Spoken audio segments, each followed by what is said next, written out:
You think your anger belongs to the one who provoked you.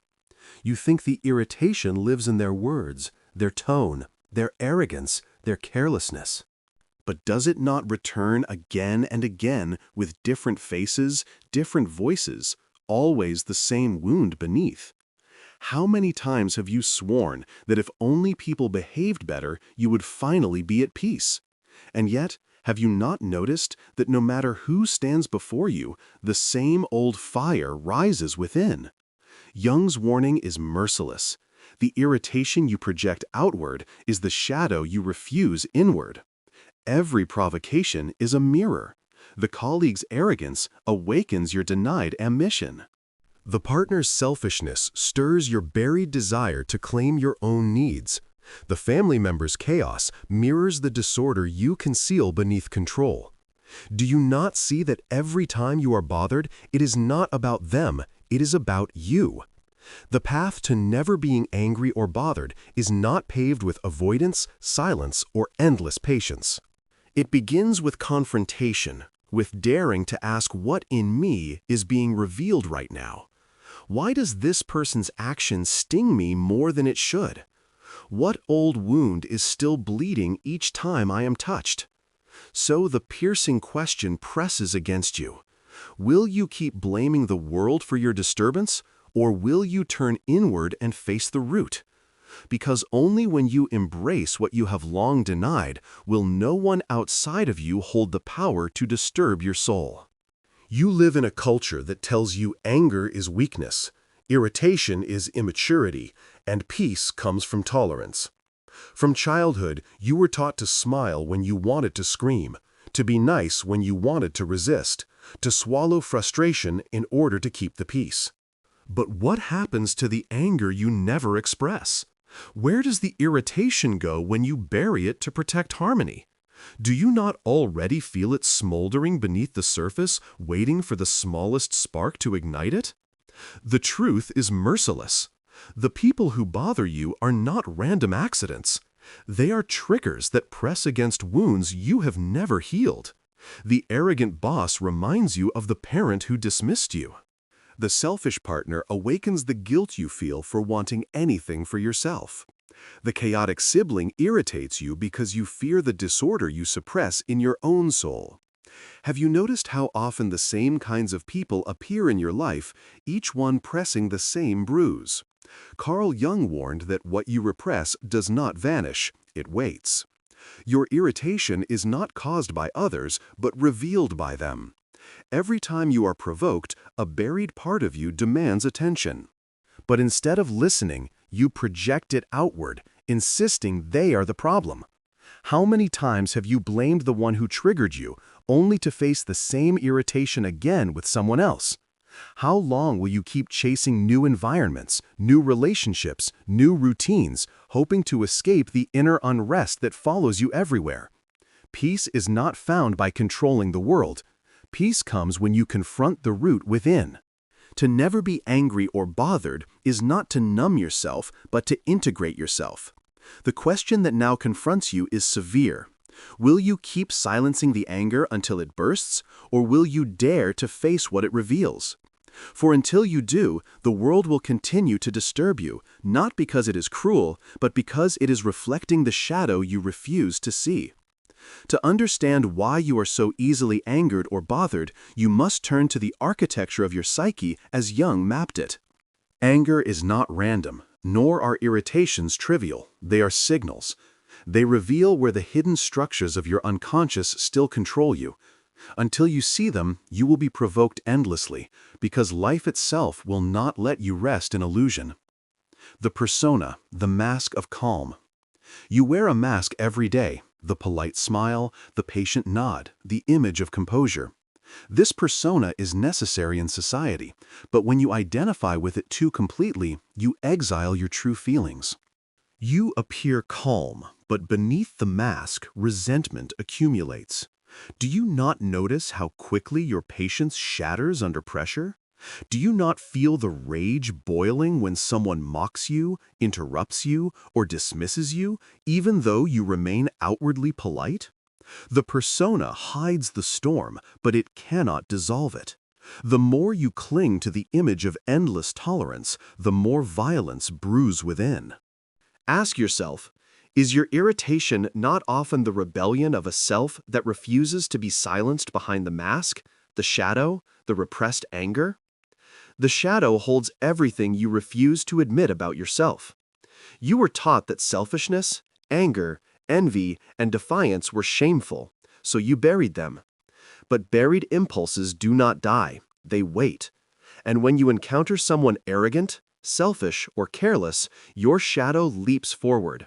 Their behavior exposes what you denied in yourself.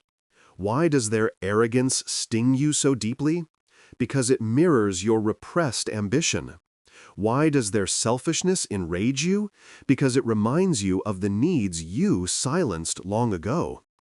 Every time you say, "I cannot stand that person," what you mean is, "I cannot stand to see that part of myself." Can you now see how every irritation is a disguised invitation to meet your shadow complexes, old wounds, new triggers? Beyond persona and shadow lie the complexes, the bundles of memories, emotions, and wounds tied to your earliest relationships.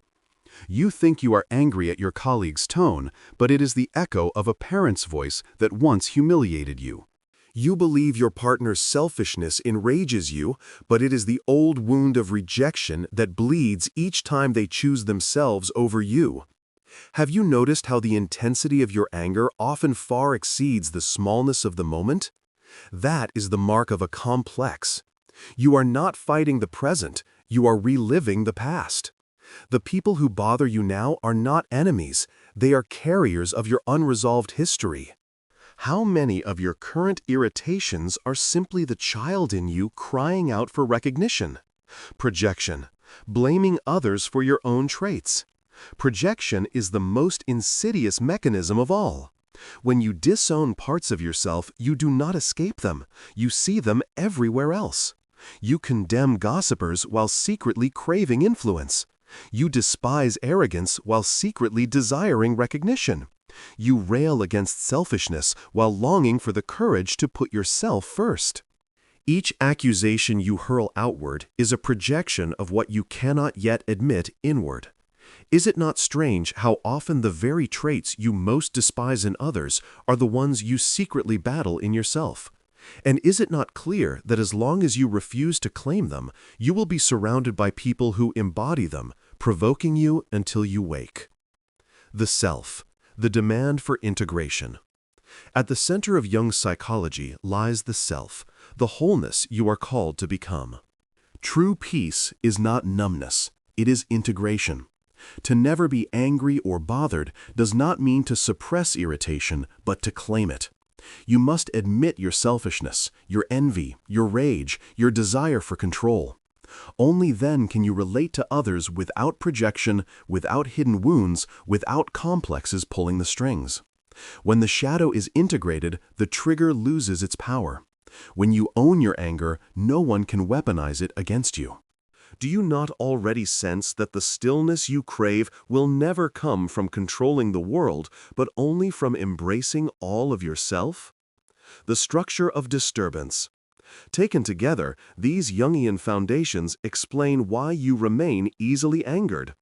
The persona hides your true feelings. The shadow stores them. Complexes amplify them. Projection casts them outward. And the self demands integration, refusing to let you rest until you obey. This is why every irritation returns in different forms, because life is conspiring to wake you. The question is not whether others will stop provoking you, they never will. The question is whether you will stop outsourcing your unrest to them and claim it as your own. So the piercing questions rise. How much of your daily irritation is truly about others, and how much is about you? How often do you confuse the mirror for the enemy?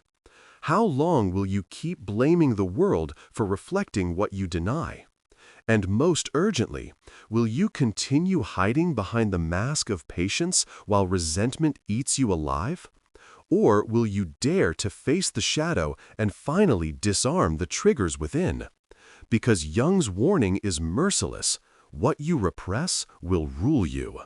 What you deny will hound you, and what you refuse to own will forever disturb you. But the promise is equally clear. The moment you integrate your shadow, the world loses its power to bother you. Peace is not the absence of conflict, it is the presence of wholeness. And only then can you walk through life untouchable, unprovoked, unbroken. To see how easily you are disturbed, look not in theories, but in the daily theater of your life. The stage is everywhere. The office, the dinner table, the family gathering, the quiet space of friendship. You imagine anger and irritation are accidents, someone's carelessness, someone's cruelty, someone's arrogance. But when you look closer, the pattern reveals itself. Again and again, the same types of people, the same tones of voice, the same gestures pierce you. Is it truly them, or is it the wound they press? The workplace arrogance as mirror. You arrive at work determined to stay calm, to remain professional. Then a colleague interrupts you, dismisses your idea, or boasts about their achievements. Anger rises. Why? You tell yourself it is their arrogance. But is it not your own repressed ambition that smolders beneath? You want to speak, to claim authority, to shine, but the persona whispers, "Be humble, be polite, don't seem selfish." And so their arrogance feels intolerable because it lives in you unclaimed. Ask yourself, why does another's pride bother you if you were at peace with your own right to succeed? Could it be that their loudness irritates you because you have silenced your own voice for too long? Romantic relationships, the wound of selfishness. In love, the irritation deepens. Your partner forgets your needs, pursues their own comfort, and you burn with resentment. But look closer. Is the fury not tied to your own inability to claim what you desire? You call them selfish, but is it not your shadow? The right to want to take space, to say no, that screams through their behavior. The very selfishness you never allowed yourself now confronts you in the one closest to you.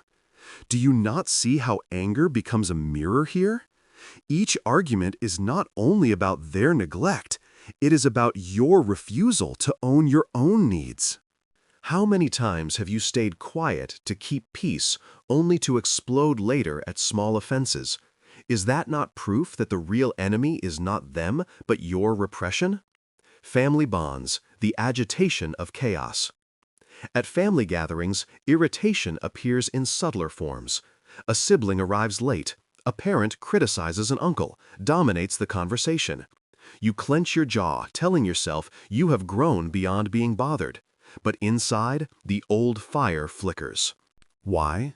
Because the family system reawakens the complexes buried deepest. The siblings' chaos stings because you suppress your own disorder, clinging desperately to control. The parents' criticism enrages because you never healed the wound of needing approval. The uncle's domination grates because you fear your own hunger for authority. Have you noticed how family irritates you in ways strangers never could? That is the mark of complexes, old wounds pressed again and again until you face them. Friendships. The poison of projection. Even among friends, irritation lurks. You despise the gossip, the envy, the subtle competition. But pause.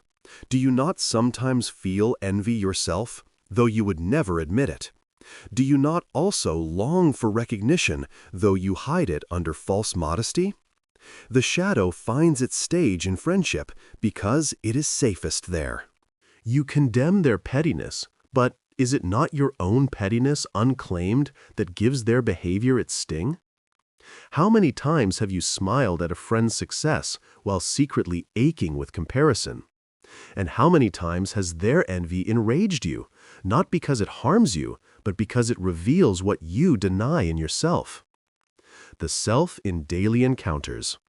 The stranger who cuts you off in traffic, the cashier who moves too slowly. The neighbor whose dog barks at midnight, each small bother is revelation. You tell yourself it is about them, but what is really disturbed? Impatience, you repress. Control, you cling to. Fragility, you refuse to acknowledge. Is it not astonishing how a tiny act can ruin your day? That disproportionality is the sign. The reaction belongs less to the event than to the unhealed part of you. The pattern revealed across all these examples, work, love, family, friendship, daily life, the theme is merciless. You are not angry because the world is cruel. You are angry because the world reveals you. Every irritation is a mirror, every bother a signal. The arrogant colleague exposes your denied ambition. The selfish partner confronts your buried needs. The chaotic family awakens your complexes. The envious friend reveals your own envy. The stranger's inconvenience presses against your fragile control. Can you not see the structure? Do you not recognize how the world faithfully delivers the exact traits you repress? The choice hidden in the mirror. So the piercing questions now confront you. How many of your current relationships survive only because you blame others for what you deny in yourself? How many of your angers would dissolve if you admitted the same trait lives within you? How often do you replay the same irritation in new places? Never realizing it is not the people, but your own shadow that follows you. And most urgently, will you continue blaming them for your unrest? Or will you finally admit that the world only bothers you because it carries what you refuse to face? Because Jung's warning remains unrelenting. What you repress will not vanish, it will surround you. The people who disturb you are not your enemies, they are your mirrors. To be free from irritation is not to silence them, but to claim yourself. Until then, no environment, no relationship, no solitude will protect you. You will carry your unrest everywhere. But the moment you own your ambition, your selfishness, your envy, your chaos, the moment you claim your shadow, their power to disturb you collapses. The truth is severe but liberating. You will never find peace by changing the world. You will only find it by changing your relation to yourself. Until you do, anger will haunt you. But once you integrate, no one can bother you. Not because they changed, but because you did. And that is the only freedom worth having.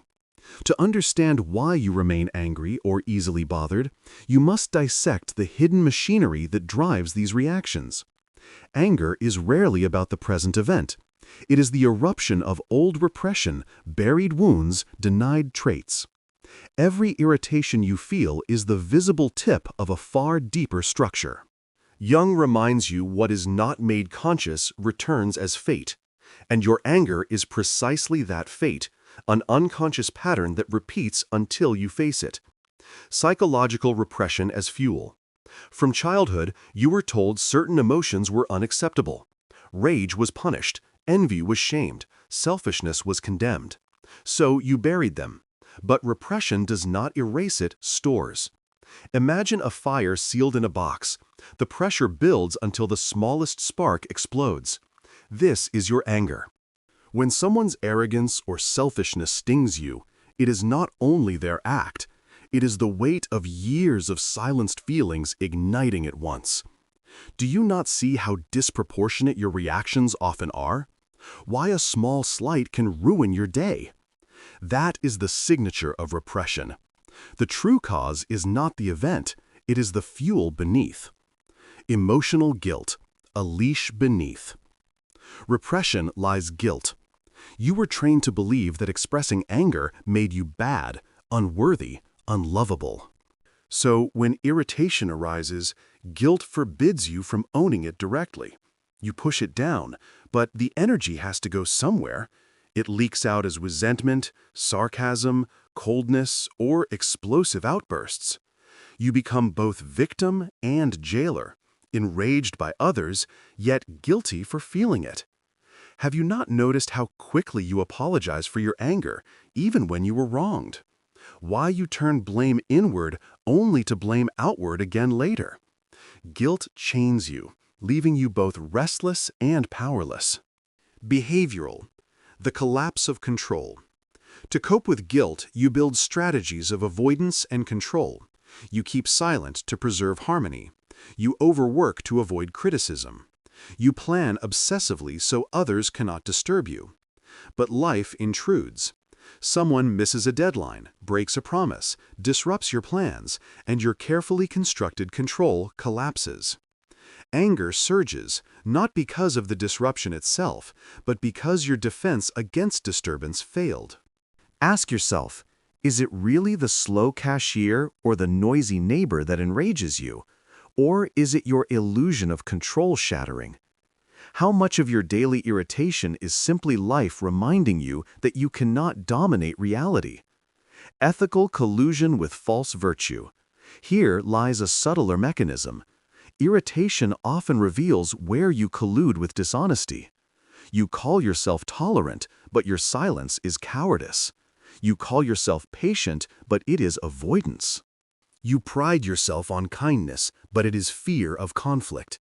Then, when others behave in ways you cannot ignore, your false virtue is exposed. The irritation you feel is not only at them, it is at yourself for betraying your truth. How many times have you resented someone for crossing a line you never defended? How many times has your fury been less about their act and more about your own failure to speak? Anger here is teacher. It points to the boundaries you never claimed. Existential, the mirror of the unlived self.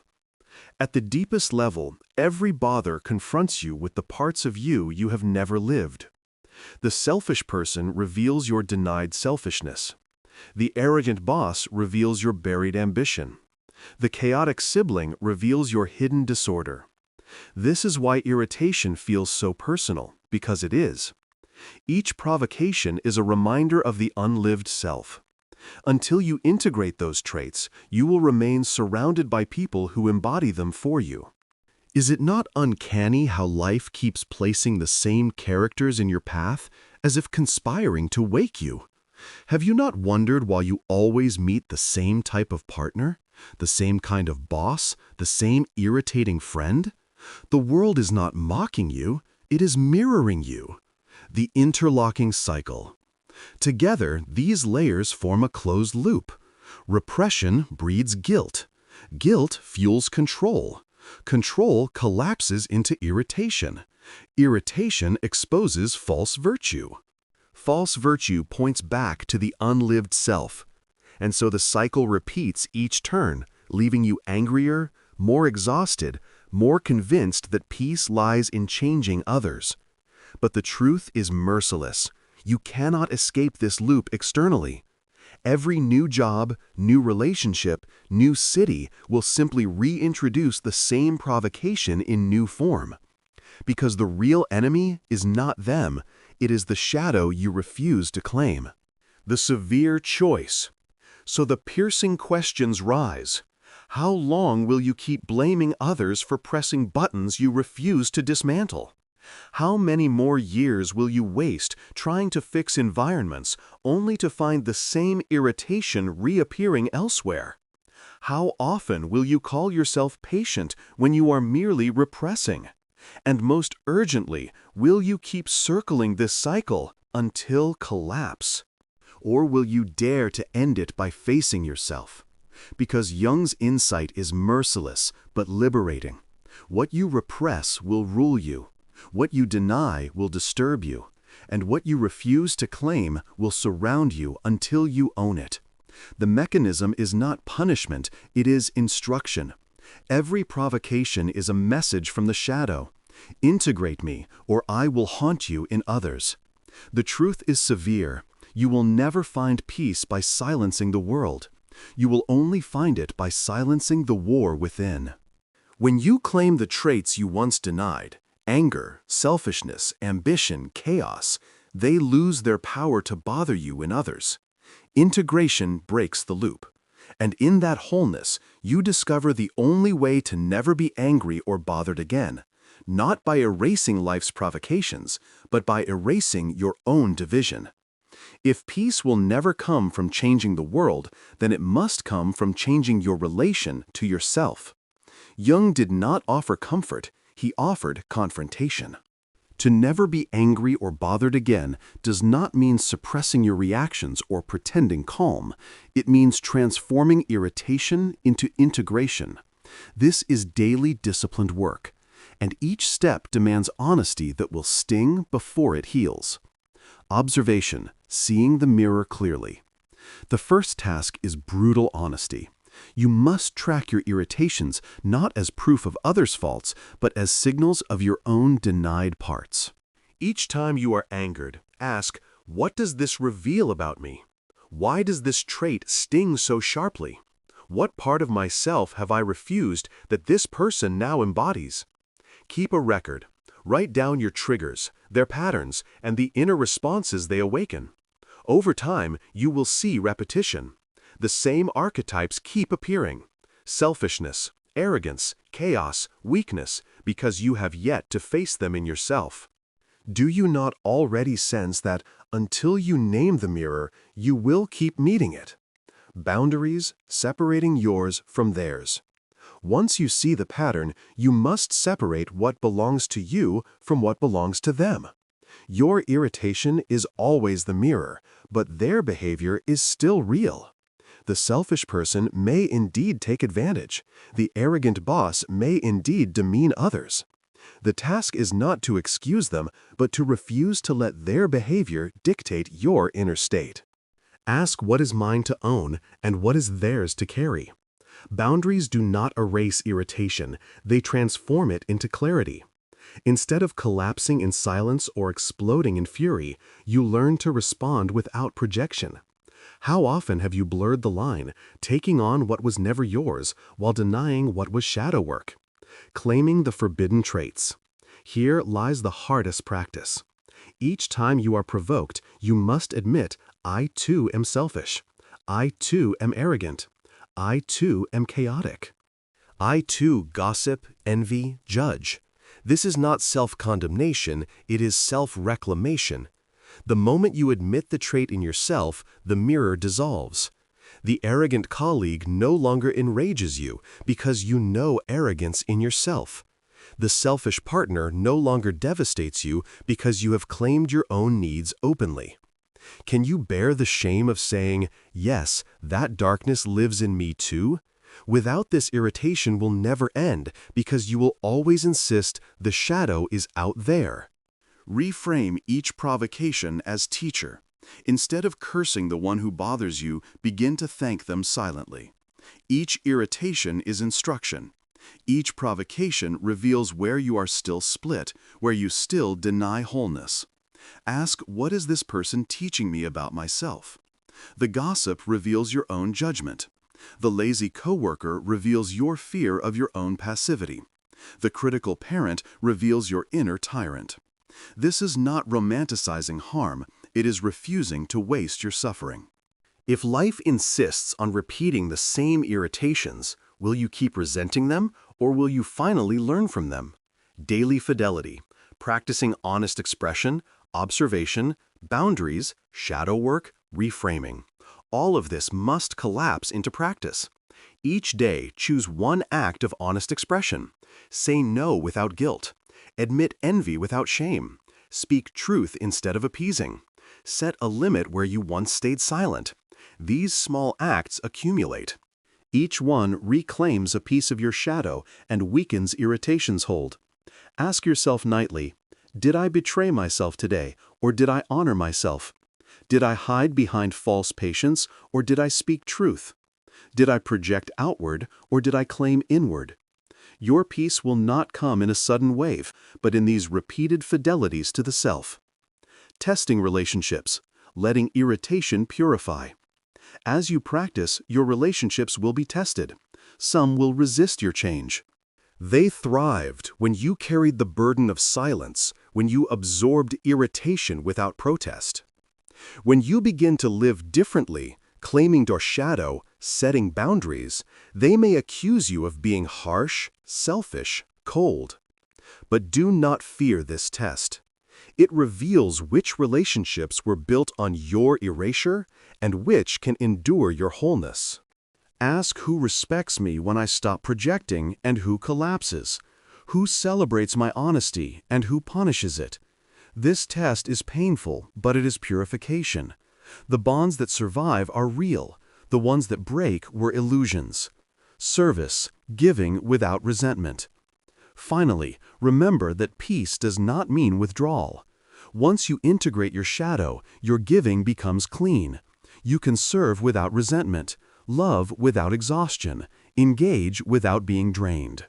You no longer give to silence guilt. You give because you choose to. You no longer tolerate to avoid conflict. You discern and act from truth. Ask where today can I give without losing myself? Where does my generosity flow from joy, not compulsion? Where can I walk away without shame? True service does not erase you, it expresses you.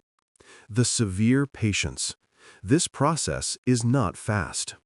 To never be angry or bothered is not to snap your fingers into enlightenment. It is to endure the slow integration of what you once denied. You will relapse into projection. You will fall into old irritations. But each time you must return to the same severe question: what does this reveal about me? Each return weakens the cycle. Over months, then years, the triggers lose their teeth. Anger fades into clarity. Irritation fades into insight. Eventually, no one holds power over your inner state, not because they changed, but because you did. Because Jung's warning is merciless, what you repress will disturb you until you own it. But his promise is equally clear. Once you integrate, the world cannot provoke you. The path is not easy, but it is final. The question that presses on you now is unavoidable. Will you keep chasing peace by silencing the world, or will you finally create peace by integrating yourself? The journey to never being angry or bothered is not about hardening yourself or escaping the world, it is about integrating yourself. Jung's warning echoes: what you repress will rule you, and what you deny will surround you until you claim it. The colleague, the partner, the sibling, the stranger, they were never the source of your unrest. They were the mirrors. Do you not already see that every time you demanded their change, you were avoiding your own? How many more years will you waste trying to perfect others while neglecting the shadow that waits within? The truth is severe but liberating. The world does not need to change for you to be at peace. You must. And peace will never come from repression, from playing patient while seething inside, from wearing masks of calm while fury burns beneath. Peace comes only when you claim your anger, your selfishness, your ambition, your envy. Not to act them out destructively, but to own them consciously. Then no one can weaponize them against you. Then no one can disturb you because you no longer outsource your shadow. So the piercing questions now confront you. Will you keep projecting your unrest onto the world, blaming others for your triggers? Will you keep mistaking patience for virtue when it is really repression? Will you keep searching for the perfect people, places, or circumstances to soothe you? Or will you finally face the truth that peace is born only from wholeness? The call to action is immediate. Today, trace one irritation back to yourself. Ask, what in me does this reveal? Do not excuse, do not project, do not numb. Face it, claim it. Because only then will the loop of anger dissolve. Final note: to never be angry or bothered is not to escape life. It is to embrace all of yourself. When you are whole, the world loses its power to provoke you. Peace is not theirs to give, it is yours to claim.